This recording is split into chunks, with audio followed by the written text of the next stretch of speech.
Bonjour à tous, c'est Vivi Moon.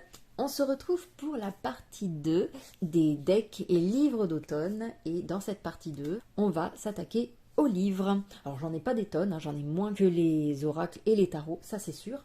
Mais voilà, il y en a quand même quelques-uns, voilà, histoire de se mettre juste dans l'ambiance, voilà, de prendre un petit moment tranquille, tranquille Émile avec sa petite infusion, son petit thé, son petit chocolat chaud. On va juste regarder un petit peu en commençant avec bien évidemment Harry Potter, la version illustrée par Minanima.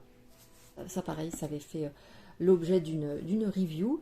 Donc je vais passer quand même vite fait, mais ce sont des livres assez gros qui reprennent bien évidemment l'histoire d'Harry Potter dans son entièreté, mais qui est illustré et surtout qui contient beaucoup de pop-up, de choses comme ceci par exemple. Ta-ta-da. Donc là, si on veut aller au chemin de traverse, et ben voilà, on y est. Hop. Donc on a beaucoup d'illustrations, beaucoup de petits éléments qui nous permettent de nous amuser, de nous immerger dans cet univers.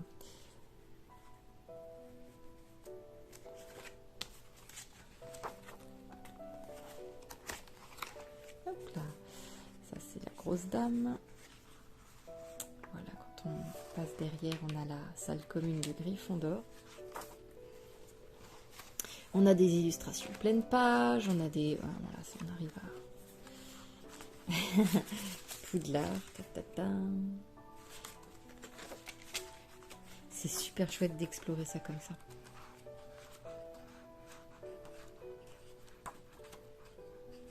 Donc les textes sont en entier. Là on est dans la grande salle. Voilà, c'est ça. Si on passe d'une grande salle vide à hop, la grande salle pour Noël.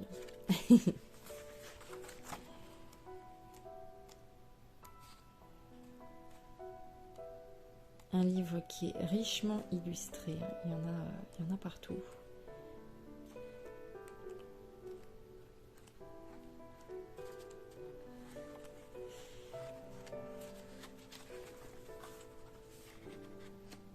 Bon, il y a vraiment des... il est assez incroyable, le livre. C'est pareil si on commence à soulever. Voilà, il y a également donc bien sûr Harry Potter à l'école des sorciers, mais nous avons le deuxième avec la chambre des secrets qui est dans la même façon de procéder. Là on peut faire quand il prend de la poudre de cheminette, hop, il descend pour atterrir. Qu'est-ce qu'on s'amuse ici. Alors ça c'est quand on arrive au sol cogneur. Hop là, la voiture qui se fait déglinguer.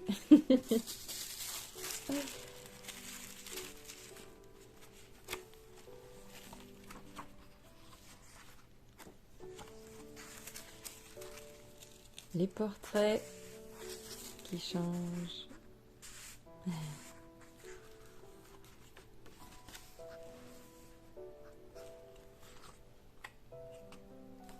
Pas forcément évident de faire comme ça parce qu'on a tellement de pop-up et d'illustrations en relief que c'est pas facile. Trop bien, trop bien.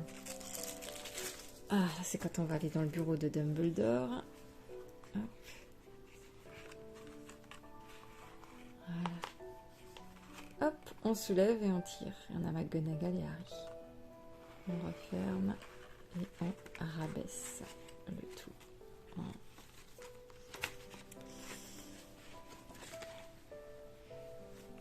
Donc ça c'est quand ils font le polynectar, quand ils prennent la potion de polynectar, ils se transforment, donc on peut les voir, on peut les modifier un petit peu à volonté. Bon, c'est pas un livre à mettre forcément dans la main d'un enfant, ou alors il faut qu'il soit vraiment précautionneux, parce que là... il y a quand même beaucoup d'éléments qui sont fragiles. Donc, bon, voilà. Si vous y tenez, faites quand même faire attention. Voilà, faut pas qu'il tire comme un bœuf, hein, comme là on fait doucement. Et le serpent qui sort. Pas le serpent. Pas de serment, c'est le basilic. Voilà. Et le dernier en date que je m'étais procuré. Ah, je crois que c'était pas l'année dernière déjà. Oh mon dieu, le temps passe trop vite. Mais celui-là, je n'avais pas fait la review, pas pris le temps. Le prisonnier d'Azkaban. Et alors pour l'instant, c'est le dernier. Apparemment, ils n'ont pas prévu de faire la suite. Alors pourquoi? Je crois qu'il l'avait expliqué à un moment donné. Mais en gros, même moi, je voyais pas à un moment donné comment ils allaient faire. Parce que quand on voit déjà là le prisonnier d'Azkaban, comment il est épais, les prochains sont énormes. Hein. Principalement, je sais plus si c'est l'ordre du Phénix, c'est un énorme pavé, avec tout ce qu'ils mettent dedans, mais ça aurait fait une encyclopédie, quoi. Donc c'était pas possible. Donc je savais pas trop ce qu'ils allaient faire, et bon, leur décision ne m'a pas étonnée. Presque, ils vont peut-être revenir dessus à un moment donné. Pour l'instant, en tout cas, moi j'ai pas eu d'informations. En tout cas, j'ai pas plus cherché que ça par rapport à la dernière info que j'avais eue. C'était que voilà, ça allait pas forcément, ils n'allaient pas forcément continuer. Mais bon, on en a déjà 3, c'est déjà pas mal pour se plonger dans l'univers. Hop.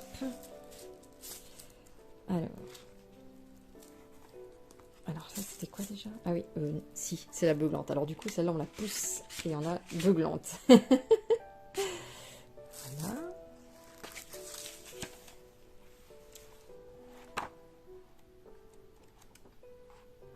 Chaudron baveur. C'est quoi déjà? Ah oui, c'est sympa aussi. Hop. Magicobus. Voilà, on a toutes sortes de scènes. On peut faire comme ça, on a des scènes à l'intérieur. Ici aussi. Et ensuite, on peut carrément l'ouvrir. On a d'autres scènes. Alors, ça me fait penser un petit peu d'ailleurs à ces scénettes aux bandes dessinées. Enfin, bandes dessinées, oui, c'est une sorte de bande dessinée. Où est Charlie? On doit chercher Charlie dans tout un bazar d'univers où ça grouille de choses, d'activités. Ça me fait un peu penser à ça. Tous ces petits détails, ces petites... J'adore ça, franchement j'adore ça. Ce genre de livre, on a l'impression de pénétrer dans un univers comme ça, avec plein de petites choses qui se passent. Bon, ça c'est quand on doit lire dans le marc de café. Hein. Hop, on a le Sinistros qui apparaît. Hop.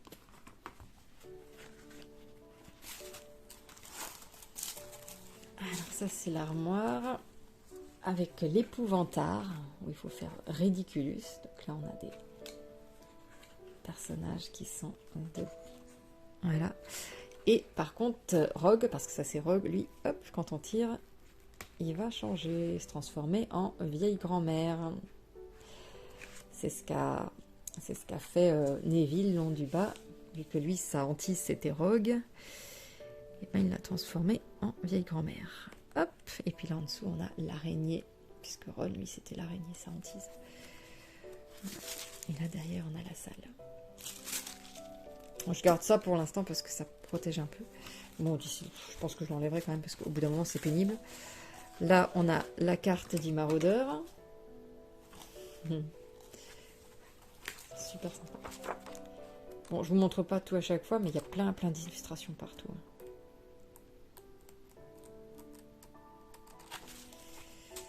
Ah, celle-là aussi est trop jolie. Plein de petits coins et recoins. Et puis en plus, on peut même ouvrir un peu les portes. Enfin, j'adore ce genre de truc.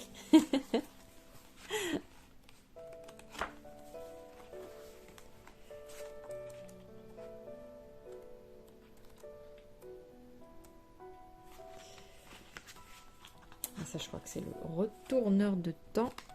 Il veut bien se retourner.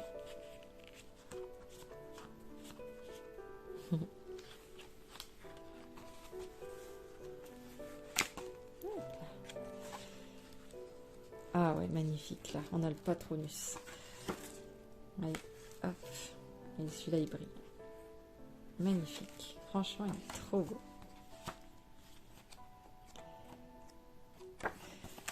Voilà pour les 3 livres de Minalima d'Harry Potter. qui forcément a une petite connotation quand même automnale.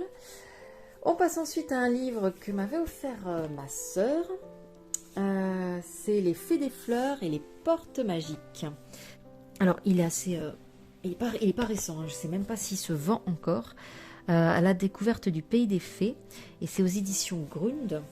Oh, punaise, par contre, il est un peu grand. Alors, c'est un petit peu comme pour Harry Potter. Ça va être un univers de fées à découvrir en poussant des portes. Et là, quand on ouvre tout doucement, eh ben, on va voir le pied hop, de quelqu'un qui s'enfuit. Et on a une petite histoire avec. Hop là.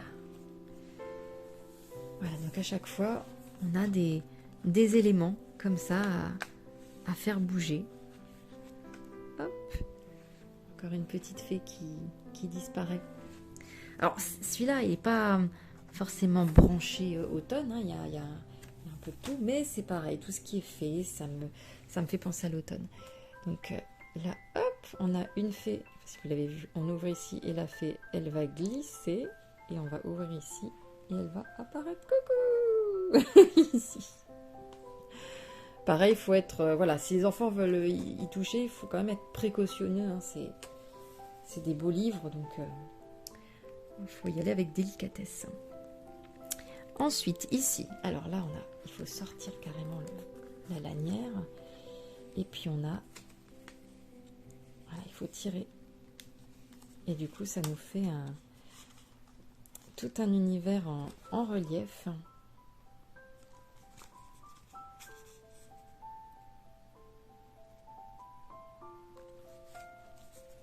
Voilà.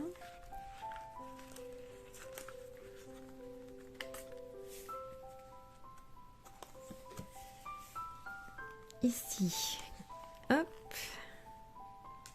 là on a quelque chose d'holographique avec une fée qui apparaît, qui disparaît, hop, deux fées.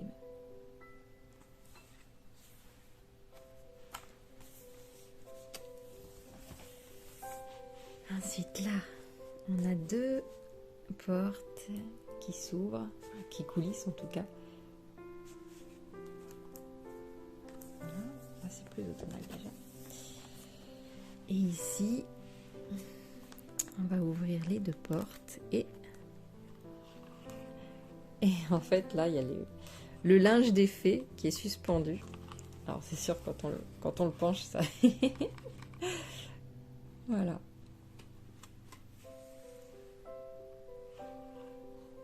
Fais attention à pas que ça se plie quand on referme. Ici, hop là, on a deux grosses portes à ouvrir et on a tout un univers de fées. Bon, j'ai pas assez de recul, mais voilà, en gros, quand on ferme, il faut bien faire attention. Voilà, un et puis l'autre. Voilà pour ce très très beau livre. Pop-up également. On avait également ce genre de livre. À la recherche de féerie, celui-là c'est le tome 2, La disparition, mais il y a 3 tomes. C'était édité par Au bord des continents. Je ne sais pas s'ils les font encore, mais ça peut encore se trouver, hein. Et pareil, on est sur des fées, des gnomes. C'est l'histoire d'un homme qui justement part à la découverte, à la recherche de ces fées. Donc on a, comme c'est marqué ici, des notes, des dessins, des correspondances, des échanges avec une autre personne justement qui... là, il y a marqué quoi? Docteur en zoologie et docteur en botanique. Je suis pas sûre que ce soit les auteurs, hein. Je crois que c'est les personnages de l'histoire. Et on a ces espèces de correspondances un peu à l'ancienne qui nous mettent dans une ambiance. Vous voyez là, le papier comme ça, comme s'il était vieux, comme si on avait retrouvé un grimoire. Donc il y a toute une histoire autour de ça, sur comment il a fait ses recherches, qu'il a découvert. Il les a découvertes, hein, bien sûr. Vous voyez, extrait du journal d'Anatole. Donc il y a vraiment, vraiment une histoire là-dessus. Et ensuite, derrière, on a le carnet de croquis. Hop. Donc vraiment un petit peu comme si on était sur un carnet de croquis. Et on a aussi bien donc de très belles illustrations de ce style que des croquis comme ça. Avec à chaque fois des notes. Les petites notes là par exemple.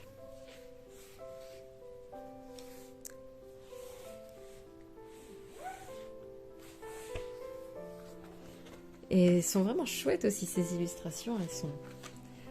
Elles sont bien travaillées. Elles ont un aspect ancien qui me fait vraiment penser à de vieux contes. Et puis l'aspect un petit peu écriture, le petit peu grimoire. On dirait vraiment qu'on a retrouvé un livre de nos arrière-grands-parents, voire arrière-arrière-grands-parents.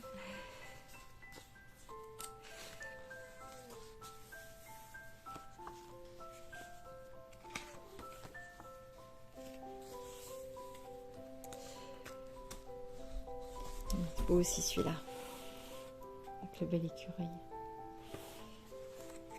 Alors ce sont des fées qui ne sont pas du tout les mêmes que celui-là, hein, où là c'est des fées un petit peu de contes de fées. Là on est sur des fées peut-être un peu plus malicieuses, on va dire, des farfadets. Ils n'ont pas la même, pas forcément la même allure. Magnifique illustration. Voilà. Et donc il y a 3 tomes comme ça. Hop. Voilà, je crois que c'était celui-là le tome 1, c'est le tome 3. Voilà pour celui-ci. Oh, il est grand. Ensuite, que serait l'automne sans le livre de Caroline Millet, donc Caro from Woodland, avec mon automne cosy. Bon bah celui-là forcément, c'est un incontournable. Le Caro qui fait des magnifiques illustrations. Alors dans ce livre, il y a un peu de tout. Hein. Ça peut être du lifestyle, un petit peu de la cuisine, ces films d'automne, ces livres d'automne, voilà, Halloween. Et beaucoup d'illustrations qui ont un petit côté, je sais pas comment dire, c'est un espèce de, on se sent proche de ces illustrations en fait. On se sent comme à la maison.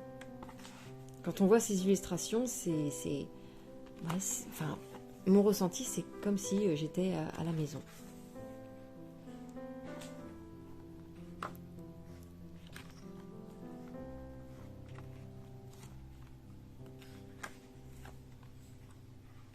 Et d'ailleurs, elle va sortir un livre, là il est sorti, non il va sortir le 2 octobre, j'ai déjà précommandé, avec des recettes des 4 saisons. Il n'y aura pas que l'automne, hein, il y aura un peu de tout, mais pareil, joliment illustré. Alors ça c'est les films d'automne. Donc là on pouvait le remplir, donc moi je les ai remplis, hein, mes petits films d'automne, parce que je regarde principalement en automne. Les livres d'automne. Il faut que je note les autres d'ailleurs. Petite princesse, celui-là je le lis aussi en automne. Voilà. Donc un livre juste magnifique de Caro. Ensuite, nous avons le livre de Mabon de Katie Oren Ferrella dans sa collection Grimoire des Sabbats. Donc on a Yule qui est sorti, on a Sewin et celui-ci est sorti cette année, il y a peut-être 1 ou 2 semaines. Non, un petit peu plus peut-être. Voilà, donc forcément, je l'ai pris également parce il est très très riche déjà d'informations. Et ce qui est bien, c'est que toutes les sources sont notées, les sources et même les sources visuelles, hein, donc les illustrations, tout ça proviennent de banques d'images, tout est indiqué. Et il est super aussi. Hein. Il est vraiment dans le thème, dans l'ambiance. Et il y a aussi de tout. Des recettes, des légendes, un peu sur l'herbologie. Voilà, extrêmement riche, même un peu sur les tarots. Mais vraiment très très riche.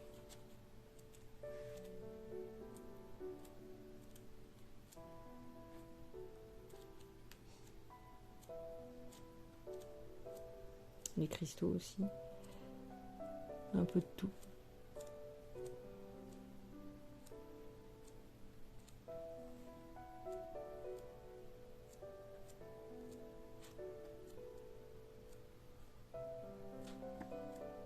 À chaque fois, c'est un très très gros travail hein, de recherche, de synthétisation, hein, je suppose aussi.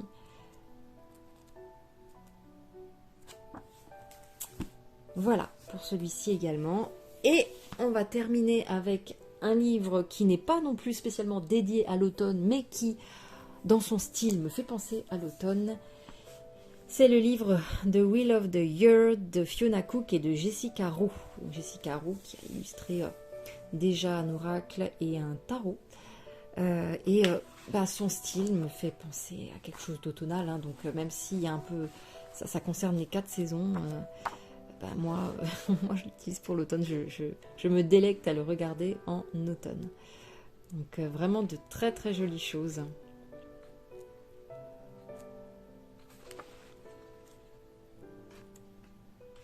De très jolies illustrations. Alors bon, malheureusement celui-là est en anglais. Hein. Pour ceux qui ont du mal avec l'anglais, ça risque d'être un peu embêtant effectivement. Mais bon, dans son ensemble, sa mise en page, ses illustrations sont vraiment chouettes.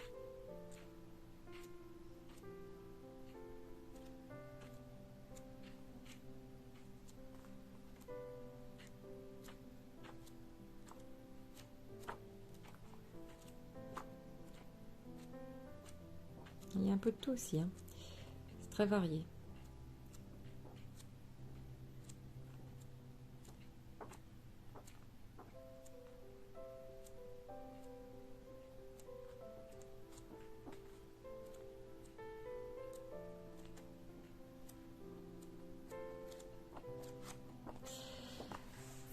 Et voilà, et je crois qu'on a terminé avec la deuxième partie et sur tous ces decks et livres d'automne. Je ferai aussi certainement une partie livre d'automne pour la partie sombre, hein, pour Samhain, parce que ça par contre j'en ai pas mal de livres un peu plus dark. Donc ça fera l'objet aussi d'une vidéo, tout comme les decks qui seront utilisés pour le Shadow Work et la Dark Season. Voilà, on fera ça quand on approchera de la Toussaint, d'Halloween. Voilà, et je vous fais à tous de gros bisous et je vous dis à très bientôt. Prenez soin de vous.